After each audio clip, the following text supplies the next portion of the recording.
नमस्कार प्रिय दर्शकों, एक बार और आपका स्वागत है हमारे YouTube चैनल स्पिरिचुअल ज्ञान गंगा में। प्रिय दर्शकों, इस दुनिया में भाई भाई का दुश्मन क्यों बन जाता है? धोखा करके भाई की संपत्ति क्यों हड़प लेता है? आइए इस कहानी के माध्यम से समझते हैं। एक बार की बात है, एक तालाब के किनारे एक पेड़ में कौवा और कौवी रहा करते थे। कौवा कौवी के पास बैठी हुई थी तो कौवी ने कौवा से पूछा, मैं जंगल से उड़ते हुए आ रही थी तो मैंने देखा कि भाई भाई की जान का दुश्मन बना हुआ है। भाई भाई की संपत्ति हड़पने में लगा हुआ है। भाई भाई की पत्नी को छीनने में लगा हुआ है। एक भाई दूसरे भाई को धोखा देने में लगा हुआ है। हे स्वामी, जब मैंने ये नजारा देखा तो मेरा मन विचलित हो गया। इसीलिए मैं आपसे 2 प्रश्न पूछना चाहती हूं। यदि आप मेरे प्रश्नों का उत्तर देकर मेरे मन को संतुष्ट कर दें तो आपकी बड़ी कृपा होगी। फिर कौवा कौवी से कहता है, हे प्रिय, ठीक है, तुम अपने दोनों प्रश्न बताओ। मैं तुम्हें तुम्हारे दोनों प्रश्नों के उत्तर देकर तुम्हारे मन को संतुष्ट करने का पूरा प्रयास करूंगा। कौवी कहने लगी, हे स्वामी, मेरा पहला प्रश्न है कि भाई भाई का दुश्मन क्यों बन जाता है। मेरा दूसरा प्रश्न है, भाई का हिस्सा हड़पने वाले व्यक्ति को कौन सी सजा मिलती है। फिर कौवा कहता है, हे कौवी, तुम्हारे दोनों ही प्रश्न बहुत ही महत्वपूर्ण हैं। जो भी इन प्रश्नों से प्राप्त ज्ञान को अपने जीवन में उतारेगा वो कभी भी अपने भाई का दुश्मन नहीं बनेगा। वो अपने भाई का हिस्सा कभी भी नहीं हड़पेगा। वो अपनी भाई की पत्नी को कभी छीनने की कोशिश नहीं करेगा। कौवा कहता है, मैं तुम्हें तुम्हारे दोनों प्रश्नों के उत्तर देने से पहले एक छोटी सी कहानी सुनाता हूं। इस कहानी को बहुत ही ध्यान से सुनना। यदि तुमने इस कहानी को ध्यान से सुना तो निश्चित ही तुम्हारे दोनों प्रश्नों का उत्तर तुम्हें मिल जाएगा और तुम्हारा मन पूरी तरह से संतुष्ट हो जाएगा। फिर कौवी कौवा को कहानी पूरी सुनने का वचन देती है और कहती है, अब कहानी शुरू कीजिए, मैं कहानी को पूरा मन से सुनूंगी। प्रिय दर्शकों, कहानी शुरू करने से पहले मेरा आप सभी से अनुरोध है कि आप हमारी कहानी में खो जाएं, उससे पहले हमारे चैनल को सब्सक्राइब करके बेल आइकॉन अवश्य दबा लें, जिससे हमारी हर वीडियो का नोटिफिकेशन सबसे पहले आप तक पहुंच सके और आप हमारी हर वीडियो से प्राप्त ज्ञान को अपने जीवन में उतार सके। तो चलिए कहानी शुरू करते हैं। तब कौवा कहता है, हे प्रिय, एक नगर में एक राजा था। उसके महल में एक बहुत ही सुंदर बाग था। उस बाग में तरह तरह के फूलों के पौधे और अनेक प्रकार के मीठे फलों के पेड़ थे।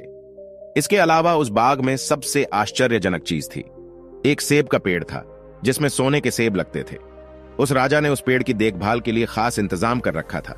जब इसके फल पकते थे तो चौकीदार रात दिन उस पेड़ का पहरा दिया करते थे ताकि कोई सोने का सेब चुरा ना सके। कौवा कहता है, हे प्रिय, लेकिन एक दिन की बात है, जब बाग के माली ने सोने के सेबों को गिना तो उसमें एक सेब गायब था। माली तुरंत दौड़ता हुआ राजा के पास पहुंचा और राजा को सेब के पेड़ पर एक फल कम होने की खबर दी। राजा ने यह बात सुनी तो उसे बड़ा आश्चर्य हुआ कि बाग में उस पेड़ की देखभाल का इंतजाम करने के बाद भी उस पेड़ से फल कैसे चोरी हो गया। राजा ने ऐलान किया कि जिस व्यक्ति ने उस पेड़ का सेब चुराया है, उस व्यक्ति को जो भी पकड़ कर लाएगा उसे इनाम दिया जाएगा। राजा के 3 बेटे थे। सबसे बड़ा राजकुमार राजा से कहने लगा, पिताजी, रात को मैं बाग में पहरा दूंगा और चोर को पकड़ने की कोशिश करूंगा। फिर राजा ने अपने बड़े बेटे यानी बड़े राजकुमार को बाग में पहरा देने का आदेश दिया और चोर को पकड़ने की इजाजत दे दी। वो बड़ा राजकुमार रात में पहरा देने लगा, लेकिन 2 घंटे बाद ही बड़े राजकुमार को नींद आ गई और वो सो गया। कौवा कहता है, हे प्रिय, वो राजकुमार सुबह उठकर उसने सेबों को गिना तो वो देखकर चकित रह गया कि रात भर में एक सेब और गायब हो गया।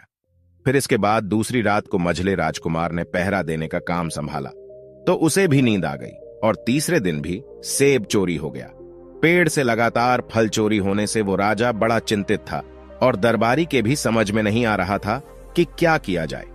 ये सोचते हुए सब उदास बैठे थे। इतने में सबसे छोटा राजकुमार आया और उसने कहा कि आज की रात मैं पहरा दूंगा और चोर को पकड़ लूंगा। प्रिय दर्शकों, कौवा कहता है, हे प्रिय, राजा सबसे छोटे राजकुमार से खुश नहीं रहता था। वो छोटे राजकुमार को हमेशा मूर्ख समझता था और फिर जब छोटा राजकुमार राजा से कहता है कि आज रात को मैं पहरा दूंगा और चोर को पकड़ कर लाऊंगा, तो राजा उसे डांटते हुए कहता है कि तुम क्या समझते हो, क्या तुम्हें इसमें सफलता मिलेगी? बड़े राजकुमार इस काम में असफल हो चुके हैं। तुम अपना काम करो, तुम्हारे बस की बात नहीं है। लेकिन छोटा राजकुमार नहीं माना। उसने राजा से प्रार्थना की और बोला, उसे एक मौका दिया जाए। अंत में राजा राजी हो गया। कौवा कहता है, हे प्रिय। फिर सबसे छोटा राजकुमार रात में पहरा देने लगा। उसने तय किया कि वो किसी भी हालत में नहीं सोएगा और चोर को जरूर पकड़ेगा। वही जब आधी रात हुई और रात के 12 बजे का समय हुआ तो राजकुमार ने देखा कि एक सुंदर सोने की चिड़िया कहीं से उड़ती हुई आई और सेब के पेड़ पर बैठ गई। फिर उसने देखते देखते सोने का एक सेब तोड़कर अपनी चोंच में पकड़ लिया। छोटा राजकुमार जाग रहा था। राजकुमार ने फौरन निशाना साधा और तीर चला दिया, लेकिन तीर चिड़िया को नहीं लगा और वो पंख फड़फड़ाकर उड़ गई। राजकुमार का तीर उस चिड़िया के पंख पर लगा और एक सोने का पंख टूटकर जमीन पर आ गिरा। कौवा कहता है, हे प्रिय। फिर दूसरे दिन सुबह राजकुमार ने राजा को सारी बात बता दी और वो सोने का पंख राजा के सामने रख दिया। पंख इतना सुंदर और इतना कीमती था कि राजा उसे देखता ही रह गया। राजा ने कहा, अगर उस चिड़िया का एक पंख इतना सुंदर है तो चिड़िया कितनी सुंदर होगी। मैं चाहता हूं कि उस चिड़िया को पकड़ कर लाओ। कौवा कहता है, हे प्रिय। फिर सबसे पहले बड़ा राजकुमार इस काम के लिए रवाना हुआ और चलते चलते एक जंगल में पहुंचा। वहां उसने एक लोमड़ी को एक पेड़ के नीचे आराम करते देखा। फिर राजकुमार ने शिकार के लिए मौका देखकर तीर अपने धनुष पर चढ़ा लिया। वह तीर छोड़ने ही वाला था कि लोमड़ी ने चिल्लाकर कहा, राजकुमार, मुझे मत मारो। मुझे पता है कि तुम सोने की चिड़िया की खोज में निकले हो। तुम मेरी राय मानो तो तुम्हारा काम जल्दी पूरा हो जाएगा। तुम इसी रास्ते से सीधे चले जाओ। शाम होने पर तुम एक गांव में पहुंचोगे। वहां तुम्हें आमने सामने 2 सराय मिलेंगे। वहीं एक सराय खूब सजी सजाई और दूसरी सराय बहुत ही भद्दी दिखाई देगी। तुम एक काम करना, जो सराय बहुत सजी सजाई दिखाई दे, सुंदर सी दिखाई दे, तुम उसके अंदर मत जाना। यदि तुम ऐसा करोगे तो तुम्हारा काम बहुत ही आसानी से हो जाएगा। कौवा कहता है, हे प्रिय। वो लोमड़ी की बात सुनकर बड़े राजकुमार को हंसी आ गई और उसने चिल्लाकर कहा, भाग जा यहां से, मुझे तेरी सलाह की जरूरत नहीं है। और ऐसा कहकर बड़े राजकुमार ने लोमड़ी पर तीर छोड़ दिया, लेकिन लोमड़ी बहुत चालाक थी, वो बचकर भाग गई। बड़ा राजकुमार आगे चला गया। शाम को जब एक गांव में पहुंचा तो उसने देखा कि सड़क के किनारे सचमुच में 2 सराय थी। उसमें से एक सराय सजी सजाई थी और उसके अंदर से लोगों के नाचने गाने की आवाज आ रही थी। वहीं दूसरी सराय बहुत भद्दी थी और वहां अंधेरा था। राजकुमार ने लोमड़ी की बात पर गौर नहीं किया और राजकुमार सजी सजाए सराय में ठहर गया। थोड़ी देर में वो भूल गया कि वो असल में सोने की चिड़िया की खोज में निकला था, क्योंकि जो सजी सजाई सराय के अंदर जो भी व्यक्ति जाता था वो अपने जिस काम के लिए आता था उस काम को भूल जाता था। इसीलिए राजकुमार भी उस चिड़िया के बारे में भूल गया। जब काफी समय बीत गया और बड़ा राजकुमार नहीं लौटा तो मझला राजकुमार सोने की चिड़िया की खोज में चल पड़ा। वो भी उसी तरह चलते चलते जंगल में पहुंचा तो वही लोमड़ी उसे भी मिली और फिर उसी लोमड़ी ने मझले राजकुमार को भी वही बात बताई जो बड़े राजकुमार को बताई थी। मगर मझले राजकुमार ने भी उस लोमड़ी की बात पर कोई ध्यान नहीं दिया। जब शाम को वो उस गांव में पहुंचा तो बड़े राजकुमार की तरह सजी सजाई सराय में ठहर गया और वहां के नाच गाने के रंग में मस्त होकर वो भी अपना काम भूल गया। यहां तक कि उसे घर लौटने की भी सुध नहीं रही। कौवा कहता है, हे प्रिय। अंत में सबसे छोटे राजकुमार ने राजा से कहा कि मैं सोने की चिड़िया की खोज में जाऊंगा। तो राजा को विश्वास नहीं हुआ और वो कहने लगा, जब उससे बड़े दोनों राजकुमार इस काम में सफल नहीं हुए तो तुझे सफलता कैसे मिल सकेगी। लेकिन छोटे राजकुमार ने जिद की और उसके जिद करने पर राजा ने अपने छोटे राजकुमार को इजाजत दे दी। कौवा कहता है, हे प्रिय। वो छोटा राजकुमार तैयार होकर सोने की चिड़िया की खोज में निकल गया। वो भी चलते चलते जंगल में पहुंच गया। उसे भी लोमड़ी मिली। राजकुमार ने लोमड़ी की बात को ध्यान से सुना तो लोमड़ी से कहा, ठीक है, तुम जैसा कहती हो मैं वैसा ही करूंगा। राजकुमार लोमड़ी से कहता है, अब तुम जाओ, मैं तुम्हें नहीं मारूंगा। छोटे राजकुमार की बात सुन करके वो लोमड़ी खुश होकर बोली, तुम सबसे अच्छे लड़के मालूम पड़ते हो। तुमने मेरी बात का मजाक नहीं बनाया और मुझ पर तीर नहीं चलाया। मैं तुमसे बहुत खुश हूं और मैं तुम्हारी मदद करूंगी। तुम एक काम करो, आओ तुम मेरी पूंछ पर बैठ जाओ। मैं तुम्हें उस सराय तक पहुंचा देता हूं जिस सराय में तुम्हें रुकना है और वहां से तुम्हारा काम बहुत ही आसान हो जाएगा। वही देखते देखते उस लोमड़ी की पूंछ काफी बड़ी हो गई और राजकुमार उस पर बैठ गया। उसके बैठते ही लोमड़ी हवा में उड़ने लगी और थोड़ी ही देर में मैदानों और पहाड़ों को पार करके उस गांव में जा पहुंची। वहीं राजकुमार ने उस लोमड़ी की सलाह को मानकर छोटी और पुरानी सराय में ही अपना डेरा डाल दिया। वो सजी सजाई सराय में नहीं गया और उस दूसरी सजी सजाई सराय से काफी दूर रहा। कौवा कहता है, हे प्रिय। फिर दूसरे दिन सुबह उठ करके जब वो आगे बढ़ा तो कुछ दूर चलने पर उसे वो लोमड़ी फिर से रास्ते में मिल गई। लोमड़ी ने उससे कहा, अब मैं तुम्हें बताती हूँ कि आगे तुम्हें क्या करना है। लोमड़ी ने कहा, तुम सीधे चलो, आगे चलने पर तुम्हें एक बहुत बड़ा किला मिलेगा जिस पर सिपाही पहरा देते होंगे। तुम सिपाहियों से डरना नहीं और सीधे अंदर चले जाना, क्योंकि उस समय वो सिपाही सो रहे होंगे और तुम बेधड़क होकर किले में घुसते जाना और उनके कमरों को पार करते हुए उस जगह पर पहुंच जाना जहां लकड़ी के एक मामूली पिंजरे में सोने की चिड़िया बंद होगी, और वहां पर पहुंच करके तुम चिड़िया को पिंजरे से सहित उठाकर किले से बाहर ले आना। लेकिन एक बात याद रखना, चिड़िया के पिंजरे के पास ही एक बहुत सुंदर सा सोने का पिंजरा भी तुम्हें दिखाई देगा। तुम भूल कर भी उस सोने की चिड़िया को सोने के पिंजरे में मत रखना। तुम उसमें रखने की कोशिश करोगे तो बाद में पछताओगे। और फिर ऐसा कहकर लोमड़ी ने राजकुमार को फिर से अपनी पूंछ पर बिठाया और थोड़ी ही देर में उस किले के पास पहुंचा दिया। कौवा कहता है, हे प्रिय। अब राजकुमार ने किले के पास जाकर देखा कि सचमुच उसके पहरेदार सो रहे थे, और फिर छोटा राजकुमार बिना डरे हुए सीधा महल में घुस गया और थोड़ी ही देर के बाद उस कमरे में जा पहुंचा जहां सोने की चिड़िया एक पिंजरे में बैठी हुई थी। उस पिंजरे के पास ही सोने के 3 सेब पड़े हुए थे। फिर तो उन तीनों सेबों देखकर राजकुमार ने फौरन पहचान लिया कि ये तीनों सोने के सेब उसके पिता के बाग के ही हैं। सोने की चिड़िया इतनी सुंदर थी कि राजकुमार उस चिड़िया को देखता ही रह गया, और वह उस चिड़िया को उठाकर लाने ही वाला था कि उसकी नजर पास ही पड़े एक सुंदर से पिंजरे पर पड़ गई। वह पिंजरा बहुत ही सुंदर था और उसमें तरह तरह के कीमती पत्थर जड़े हुए थे। और फिर उस सुंदर सोने के पिंजरे को देखकर छोटे राजकुमार के मन में लालच आ गया और उसने सोने की चिड़िया के लिए वही पिंजरा ठीक समझा।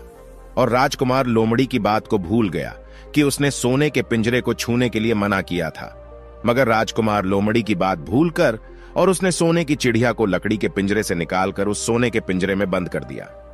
लेकिन नए पिंजरे में आते ही वो सोने की चिड़िया जोर जोर से शोर मचाने लगी और राजकुमार पिंजरे को उठाकर कमरे से बाहर भी नहीं निकल पाया था, क्योंकि चिड़िया के शोर मचाने पर उसकी आवाज से सिपाही कमरे में पहुंच गए और उन्होंने राजकुमार को पकड़ लिया। कौवा कहता है, हे प्रिय। फिर राजकुमार को अपनी भूल का पता चला। उसे याद आया कि लोमड़ी ने उसे क्या कहा था। लेकिन अब क्या हो सकता था। सिपाही उस छोटे राजकुमार को पकड़कर राजा के दरबार में ले गए। जाके पूछने पर राजकुमार ने सारी बात राजा को बता दी। फिर राजकुमार की बात को सुनकर राजा ने कहा, तुम मेरे महल में चोरी करने के लिए घुसे थे। मैं तुमको माफ नहीं कर सकता। तुम्हें फांसी की सजा दी जाएगी, लेकिन मैं तुम्हें एक मौका दे सकता हूं। अगर तुम मेरे लिए सोने का घोड़ा लाकर दो तो मैं तुम्हें ना सिर्फ छोड़ दूंगा, बल्कि सोने की चिड़िया भी तुमको दे दूंगा। राजकुमार को अपनी जान बचाने के लिए राजा की शर्त माननी पड़ी और वो सोने के घोड़े की तलाश में निकल पड़ा। वो किले के बाहर जाने पर छोटे राजकुमार ने देखा कि लोमड़ी उसका इंतजार कर रही है, और फिर उसने लोमड़ी को सारी बातें बताई तो लोमड़ी ने निराश होते हुए कहा कि मैं अब तुम्हारी कोई मदद नहीं करूंगी। तुमने मेरे कहने के अनुसार काम नहीं किया। मैंने जिस तरह से कहा था, अगर तुम उस तरह से काम करते तो मुसीबत में नहीं फंसते और सोने की चिड़िया भी तुम्हारे हाथ में होती। कौवा कहता है, हे प्रिय। वो राजकुमार बोला, मुझे माफ कर दो, मुझसे गलती हो गई। मेरा काम तुम्हारी सहायता के बिना नहीं चलेगा। मुझे राजा ने सोने का घोड़ा लाने के लिए कहा है, वरना वो मुझे फांसी पर चढ़ा देगा। वो राजकुमार की बात को सुनकर लोमड़ी ने कहा, खैर मैं तुम्हें माफ करती हूं। अब तुम ऐसा करो, मेरी पूंछ पर बैठ जाओ।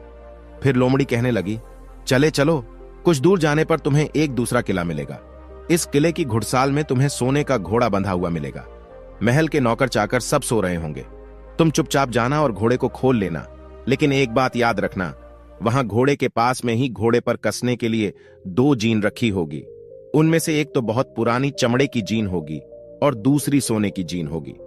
तुम सोने की जीन को छूना भी मत और उस घोड़े पर पुरानी चमड़े की जीन को कसकर सवार हो जाना और उसे दौड़ाते हुए किले से बाहर चले आना। वही लोमड़ी की बात सुनकर छोटे राजकुमार ने वादा किया कि वो ठीक वैसा ही करेगा। और फिर लोमड़ी ने उस छोटे राजकुमार को अपनी पूंछ पर बैठाया और कुछ ही देर में उस किले के पास पहुंचा दिया। वहीं किले के पास पहुंचते ही लोमड़ी ने राजकुमार को उतारा और फिर वहां से चली गई। राजकुमार सीधा फटाक से किले में घुस गया। अंदर जाकर उसने देखा कि वहां के सभी नौकर चाकर सोए हुए थे और फिर थोड़ी ही देर में वो किले की घुड़साल में पहुंच गया। राजकुमार ने पास जाकर देखा तो वो घोड़ा सचमुच सोने का था। ऐसा सुंदर घोड़ा उसने सपने में भी नहीं देखा था। राजकुमार ने आगे बढ़कर उस सोने के घोड़े को खोल लिया। जब वो बाहर निकलने लगा तो उसकी नजर एक कोने में पड़ी सोने की जीन पर पड़ी। वो जीन बहुत ही सुंदर थी। उसमें हीरे मोती जड़े हुए थे। उसके पास ही एक फटी पुरानी चमड़े की जीन पड़ी हुई थी। वो राजकुमार सोचने लगा कि इतने सुंदर घोड़े पर यह पुराने चमड़े की जीन कसना राजकुमार को शोभा नहीं देगा। और फिर ऐसा सोच करके वो राजकुमार सोने की जीन को उठा लेता है और घोड़े पर कसना शुरू कर देता है। फिर जैसे ही घोड़े की पीठ पर वो सोने की जीन को कसता है, वैसे ही घोड़ा जोर जोर से हिनहिनाने लगा और किले के नौकर चाकर जाग जाते हैं। वहीं थोड़ी ही देर में राजकुमार को पकड़ लिया जाता है। कौवा कहता है, हे प्रिय। राजकुमार को सिपाहियों ने हाथ बांधकर अपने राजा के सामने पेश किया। राजकुमार की सारी बातें राजा ने सुनकर कहा, तुमने मेरे घोड़े को चुराने की कोशिश की है, इसलिए तुम्हें फांसी की सजा दी जाएगी। लेकिन अगर तुम मेरा एक काम कर दो तो मैं तुम्हें छोड़ सकता हूं। फिर राजकुमार ने कहा, आप महाराज बताओ, मैं आपका हर काम करने को तैयार हूं। तो राजा ने कहा, यहां से कुछ ही दूरी पर एक महल है, उसमें बहुत सुंदर राजकुमारी रहती है। अगर तुम अपनी जान बचाना चाहते हो तो उस राजकुमारी को मेरे पास लेकर आओ। यदि तुम ऐसा कर दोगे तो मैं तुम्हें इनाम में ये सोने का घोड़ा दे दूंगा। कौवा कहता है, हे प्रिय। बेचारा राजकुमार वो फिर से एक नई मुसीबत में फंस गया। उसे मजबूर होकर राजा की शर्त माननी पड़ी। अब वो सोने के महल की खोज में निकल पड़ा। कुछ दूर चलने पर उसे वो लोमड़ी फिर मिल गई। पता नहीं उस लोमड़ी को सारी बातें कैसे मालूम हो गई थी और वो कहने लगी, देखा तुमने, इस बार भी मेरी बात नहीं मानी। मेरी बात मान जाते तो इस नई मुसीबत में नहीं फंसते। खैर, मुझे तुम पर दया आ रही है, मैं तुम्हारी मदद फिर करूंगी। चलो, तुमको सोने के महल के पास पहुंचा देती हूं। तुम महल के बाहर ही कहीं पर छुपे रहना। जब महल में से शाम के समय राजकुमारी तालाब में नहाने के लिए बाहर आए तो तुम आगे बढ़कर उसका हाथ पकड़ लेना और डरना नहीं। जैसे ही तुम उस राजकुमारी को छुओगे, राजकुमारी तुम्हारे साथ आने के लिए राजी हो जाएगी। लेकिन एक बात याद रखना, तुम उसको वहां से सीधे अपने साथ ले आना। उसे वापस महल में मत जाने देना। वो राजकुमारी तुमसे कहेगी कि मैं अभी अपने माता पिता से मिलकर आती हूं, लेकिन तुम उसकी बातों में मत आना, वरना फिर से मुसीबत में फंस जाओगे। कौवा कहता है, हे प्रिय। फिर ऐसा कहते हुए लोमड़ी ने फिर से उस छोटे राजकुमार को अपनी पूंछ पर बिठा लिया और देखते ही देखते वो लोमड़ी हवा में उड़ती हुई कुछ देर के बाद उस सोने के महल के पास जा पहुंची। वहीं महल के पास पहुंचते ही राजकुमार एक पेड़ की आड़ में छुपकर बैठ गया। शाम को जब राजकुमारी नहाने के लिए किले से बाहर आई तो राजकुमार ने हिम्मत करके आगे बढ़कर उसका हाथ पकड़ लिया। उसके छूते ही राजकुमारी उसके साथ चलने के लिए तैयार हो गई और वो बोली, राजकुमार, तुम मुझे जहां भी ले जाना चाहोगे मैं तुम्हारे साथ चलूंगी, लेकिन मुझे थोड़ी देर के लिए अपने माता पिता से मिलकर आने दो। तो राजकुमार ने लोमड़ी की बात को याद किया और राजकुमार ने कहा, नहीं नहीं, ऐसा नहीं करना, मेरे साथ चलना पड़ेगा। लेकिन राजकुमारी रोने लगी। इतनी सुंदर राजकुमारी थी कि राजकुमार उस राजकुमारी का रोना नहीं देख सका और उसका मन पिघल गया। छोटा राजकुमार अंत में राजी हो गया और बोला, जाओ, थोड़ी देर के लिए माता पिता से मिलकर आओ, लेकिन फिर तुरंत बाहर चली आना। कौवा कहता है, हे प्रिय। लेकिन राजकुमारी ने जैसे ही किले में कदम रखा, किले के पहरेदार जाग गए और उन्होंने राजकुमार को पकड़ लिया। वहीं राजकुमार बहुत पछताया, लेकिन अब क्या हो सकता था। सिपाहियों ने उसे अपने राजा के सामने पेश किया। राजा बहुत निराश था। उसने उसी वक्त आदेश दिया कि इस राजकुमार को फौरन फांसी पर चढ़ा दिया जाए। फिर तो फांसी का आदेश सुनने के बाद में राजकुमार रोने लगा, गिड़गिड़ाने लगा। इस पर राजा ने थोड़ी देर सोच विचार किया और कहा, मैं अपना आदेश वापस नहीं ले सकता, लेकिन अगर तुम मेरा एक काम कर दो तो तुम्हारी जान बच सकती है। फिर राजकुमार ने कहा, ठीक है, आप जो भी कहेंगे मैं आपका काम करूंगा। तो राजा ने कहा, हमारे किले के ठीक सामने एक बहुत बड़ा पहाड़ है। इसके कारण हमारे किले की सुंदरता नष्ट होती है। अगर तुम 8 दिन में इस पहाड़ को खोदकर साफ कर दो तो हम तुम्हें क्षमा कर देंगे और राजकुमारी का विवाह भी तुम्हारे साथ कर देंगे। वही राजकुमार किले के बाहर आकर पहाड़ को देखने लगा। उसके हाथ में एक छोटी सी कुदाली थी। उसके समझ में नहीं आ रहा था कि इतना बड़ा पहाड़ आखिर वो 8 दिन में कैसे खोद सकेगा। फिर भी राजकुमार अपनी जान बचाने के लिए उस पहाड़ को खोदना शुरू करता है। धीरे धीरे 7 दिन बीत गए। इतने दिन तक लगातार खोदने पर भी पहाड़ का सिर्फ एक कोना नहीं खोद सका। कौवा कहता है, हे प्रिय। राजकुमार अंत में दुखी होकर बैठ गया। उसे अब अपने आप पर बहुत अधिक क्रोध आ रहा था और मन ही मन में कह रहा था कि अगर मैंने लोमड़ी की बात मान ली होती तो कितना अच्छा होता। लोमड़ी ने मुझे हर बार सही सलाह दी और मैं हर बार उसका कहना ना मानकर नई नई मुसीबत में फंसता गया। कौवा कहता है, हे प्रिय। राजकुमार इस तरह सर झुकाए बैठा था कि अचानक उसे अपने पैरों के पास उस लोमड़ी की पूंछ हिलती दिखाई दी। फिर उसने नजर उठाकर देखा तो सचमुच वही लोमड़ी खड़ी थी। फिर लोमड़ी ने मुस्कुराते हुए कहा, क्यों, क्या हाल है?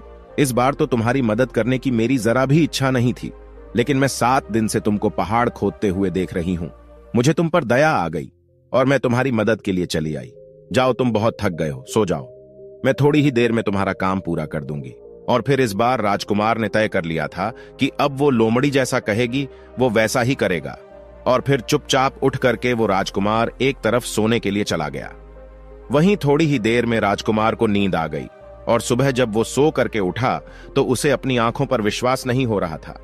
वहां कहीं भी पहाड़ का नामो निशान नहीं था और महल का सुंदर दृश्य दिखाई दे रहा था। फिर तो राजकुमार सीधा राजा के पास पहुंचा। राजा उसके काम से बहुत खुश था।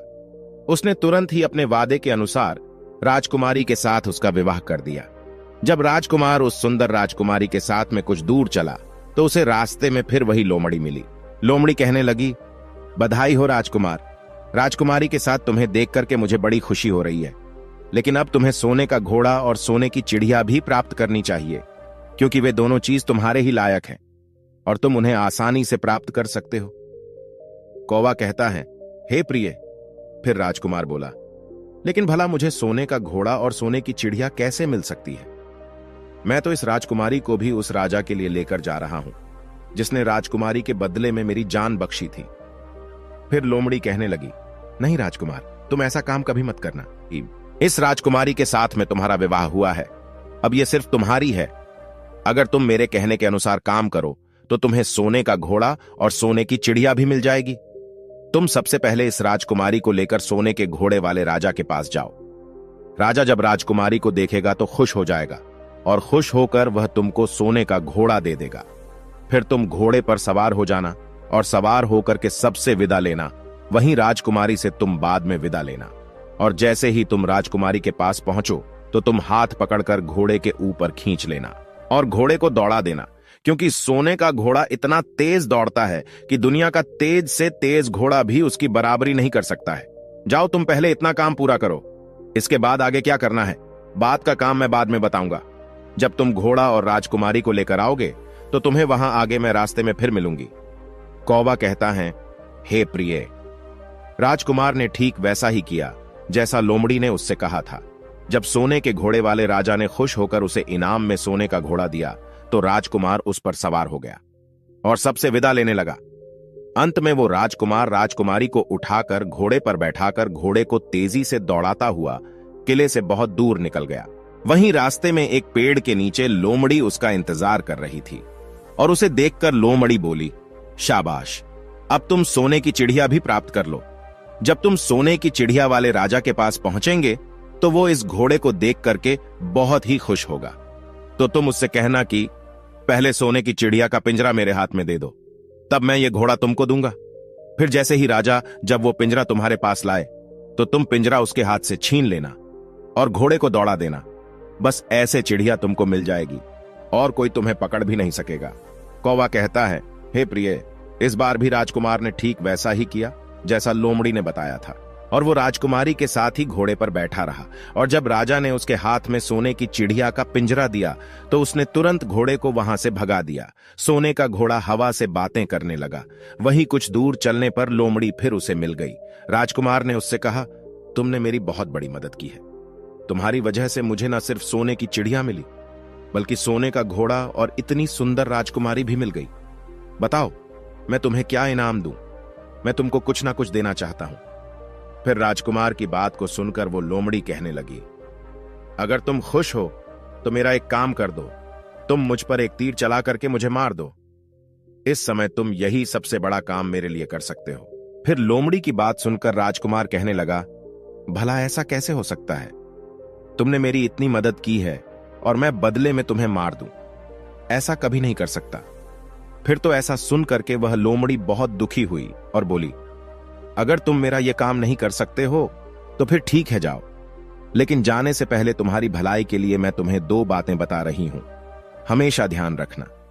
पहली बात तो यह है कि कभी भी किसी भी कुएं की दीवार पर मत बैठना, और दूसरी बात, ऐसे लोगों के लिए कभी धन खर्च मत करना जिन्हें फांसी मिलने वाली हो।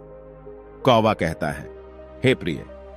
फिर लोमड़ी की बात सुनकर राजकुमार बोला, तुम भी अजीब हो, तुम्हारी बातें मेरी समझ में नहीं आती हैं। भला मैं कभी कुएं की दीवार पर क्यों बैठूंगा और ऐसे आदमियों पर धन खर्च क्यों करूंगा जिनको फांसी दी जाने वाली हो। लेकिन लोमड़ी ने उसकी बात का कोई जवाब नहीं दिया और अलविदा कह करके लोमड़ी वहां से चली गई। कौवा कहता है, हे प्रिय। लोमड़ी के चले जाने के बाद में राजकुमार सोने का घोड़ा दौड़ाता हुआ आगे बढ़ा तो राजकुमारी उसके साथ बैठी हुई थी और सोने की चिड़िया का पिंजरा भी उसके हाथ में था। वहीं कुछ ही देर में राजकुमार उसे छोटे गांव में जा पहुंचा जिसमें वो दोनों सराय थी। गांव के लोग और खास तौर से बच्चे उसको देखने के लिए बाहर निकल कर आए। सोने के घोड़े पर इतनी सुंदर राजकुमार के साथ बैठी एक राजकुमारी को देख करके सभी सराय वाले चकित थे। इतने में ही राजकुमार ने देखा कि गांव के बगीचे में एक जगह बहुत से लोग जमा हैं और कुछ शोर हो रहा है। फिर राजकुमार के पूछने पर लोगों ने बताया कि वहां पर 2 आदमियों को फांसी देने की तैयारी हो रही है। फिर तो राजकुमार उन आदमियों से मिलने के लिए उधर को चल पड़ा और वहां पहुंचने पर उसने देखा कि वो 2 आदमी जिनको फांसी दी जाने वाली थी वो कोई और नहीं बल्कि उसके सगे बड़े भाई थे, जो सजी सजाई सराय में पहुंच गए थे और अपनी सुध बुद्ध खो बैठे थे। वहीं तरह तरह के बुरे काम करते थे और जुआ खेलते थे और जुए में बहुत सारा धन हार चुके थे। उन्होंने लोगों से बहुत सारा रुपए उधार ले लिया था और इन्हीं सब बातों से चीड़ करके गांव वाले उन दोनों बड़े राजकुमारों को फांसी पर चढ़ाने जा रहे थे। कौवा कहता है, हे प्रिय। भाई आखिरकार भाई होता है, छोटा राजकुमार ऐसा कैसे होने देता। उसने अपने बड़े भाइयों को बचाने के लिए वहां के लोगों से कहा, मुझसे रुपया ले लो और तुम इन लोगों को छोड़ दो। और फिर उसके बहुत विनती करने पर वहां के लोग राजी हो गए और उन्होंने उन दोनों आदमियों को रिहा कर दिया। वहीं राजकुमार अपने भाइयों को छुड़ाकर अपने महल की तरफ चल दिया। आगे कुछ दूर चलने पर जंगल में एक कुआं दिखाई दिया। फिर राजकुमार कुछ सोचकर राजकुमारी से कहता है, हम कुछ देर के लिए इस कुएं के पास आराम करते हैं और यहां पर ठंडा पानी पीने के बाद हम यहां से आगे के लिए प्रस्थान करेंगे। राजकुमार की बात सुनकर राजकुमारी मान गई। इधर राजकुमार लोमड़ी की दोनों बातों को भूल चुका था, जो कि लोमड़ी ने विदा के समय कहा था कि कभी भी घोड़े से उतरकर कुएं की दीवार पर मत बैठना और कभी भी ऐसे आदमियों की मदद मत करना जिनको फांसी लगने वाली हो। वही जैसे ही छोटा राजकुमार राजकुमारी के साथ में उस कुएं के किनारे पर बैठा, तब तक उसके दोनों बड़े भाई आ गए। जलने लगे। इसको तो सुंदर राजकुमारी मिल गई और इतना सारा धन भी मिल गया और पिताजी भी इसकी बुद्धिमानी की प्रशंसा करेंगे।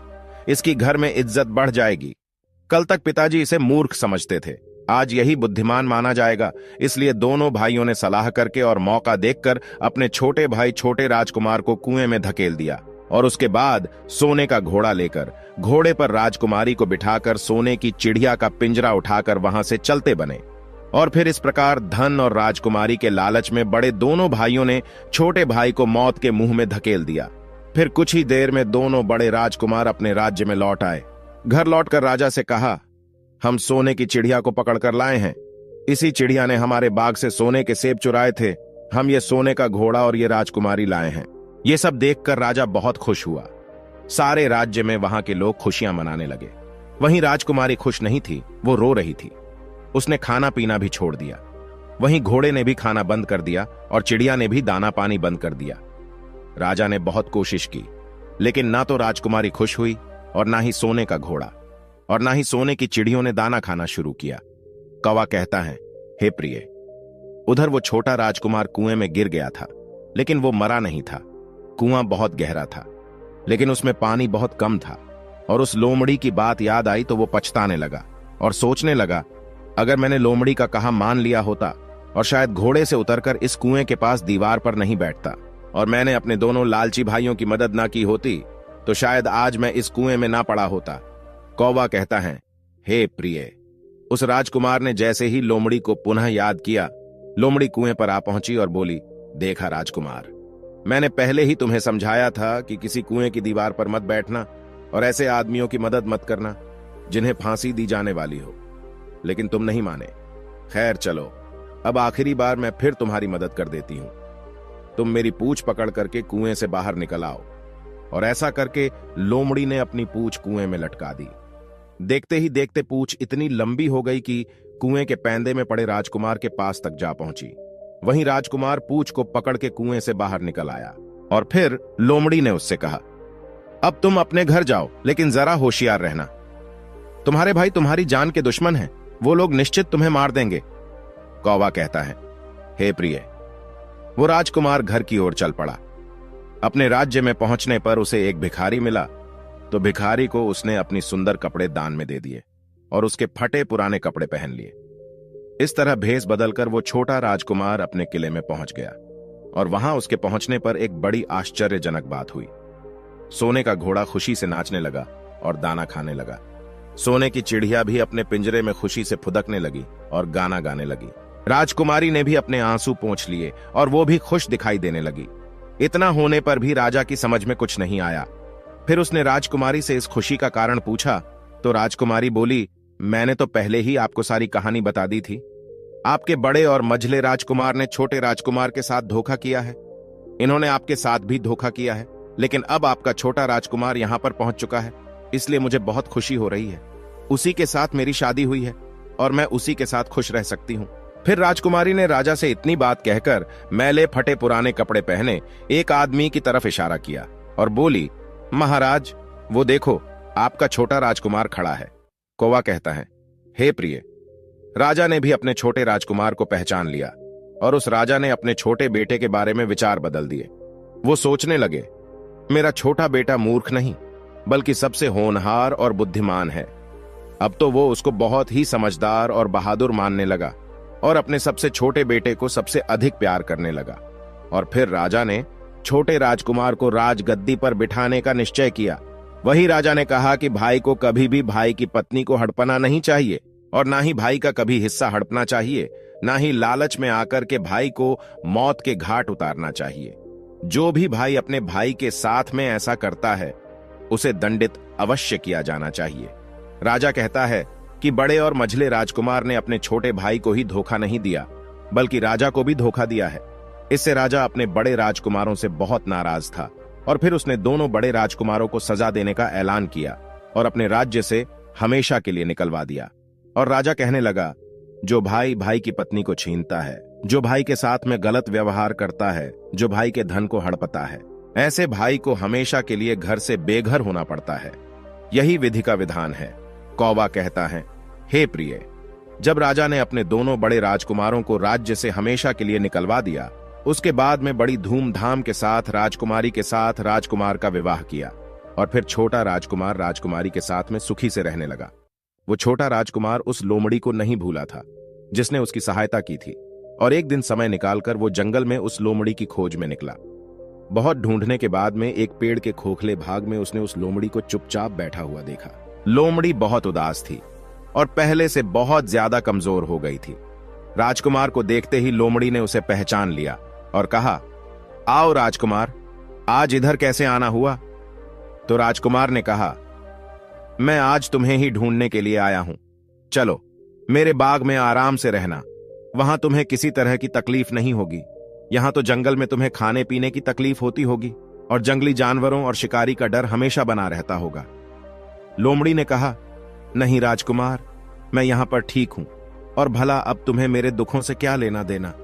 तुम्हारा काम निकल गया, अब तुम राजकुमारी के साथ में सुखपूर्वक अपने महल में राज करो। कौवा कहता है, हे प्रिय।